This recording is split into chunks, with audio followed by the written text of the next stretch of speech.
So, hi everyone! Today is general cleaning. Flex ko nga pala sa inyo itong aming Shura organizer na 1 year na. Ayan, I bought this last year and this is 1,200 pesos lang. May iba't ibang variant to guys na pwede nyo ring pagpilian. Meron tayong black panel, transparent, white, and yung animal design. So, ayan. Today is maglilinis ako. So, ito na yung pinaka-last sa mga gagawin ko.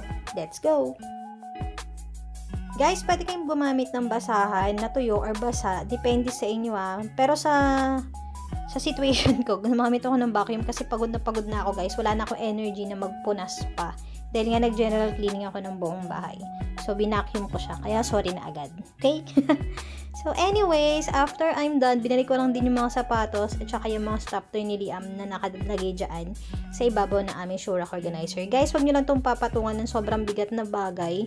Dahil yung material nito guys is pang shoes lang talaga or slippers or sandals yung nilalagay sa kanya. So, wag nyo itong papatungan ng mabigat na bagay kasi talaga masisira siya. This is a black panel frosted nga pala yung harap na pinili ko.